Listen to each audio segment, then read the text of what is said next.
सेपरि चलचंचल आठगढ़ प्रसिद्ध शैवपीठ बाबा धवलेश्वर पीठ हजार हजार काउड़िया आसी जल लगी भोर 4टारू बाबांकर पहुड़ खोल 108 गरा सुबासित जल स्नान कर मंगल आलती करने सहित समस्त नीतिकांति समापन कर श्रद्धालु मानू जल लगी करने सुजोग दि जाता। शांति श्रृंखला रक्षापी पुलिस प्रशासन पक्षर व्यापक पुलिस फोर्स मुतयन कर अधिक सूचना दूसरी आठगढ़ रिपोर्टर विश्वजित राउत। आज हूँ श्रावण मासर द्वितीय सोमवार। जदि कहवा द्वितीय सोमवार बाबा धवलेश्वर पीठे बेस भीड़ जमी काउड़िया मानकर ये सीधा सड़क चित्र देखो कि भाव में जो प्रशासन पक्षर जो सुविधा कर जो बंदोबस्त कर जो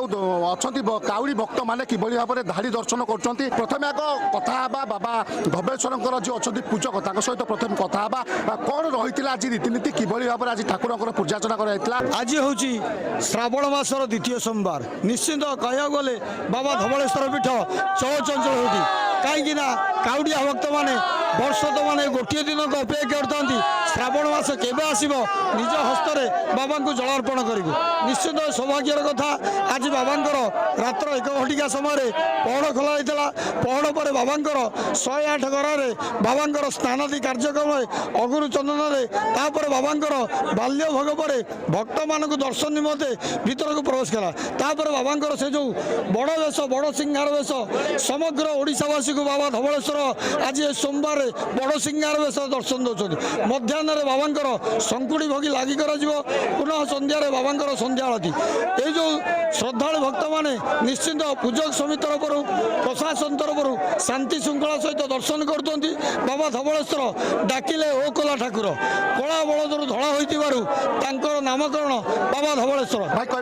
मु कटक मधुपाटना आम जोब्रारू मिलित भाव आम सांग मैंने आसलु यहाँ आम 6 वर्ष हो बहुत खुशी लगुच आसिकी आउ भक्ति आसुचु विश्वास भी बहुत रही आज हूँ श्रावण मासर द्वितीय सोमवार आज भक्त मानकर भी भिड़ बहुत जमी बहुत शांति श्रृंखला भी चली दर्शन कलु बहुत भल भाव दर्शन है 2 वर्ष आज्ञा मु चढ़ेदरा जाजपुर आसी महाप्रभु बहुत अपार करुणारू आम आज आसिक जलाभिषेक करके जाऊँ आ बहुत भलरे गलु भलरे जलाभिषेक कलु दर्शन भी भगवान बहुत भल है। सहित जन माँ अच्छा माँ सहित कथा माँ कौटू आसते शंकरपुर शंकरपुर केमती दर्शन कले केमती लगुच आज भल लगे आगुरी केबे आसते 8 वर्ष आसीथिलु आगुरी आसीथिलु कोन मानसिक नै कि मानसिक नै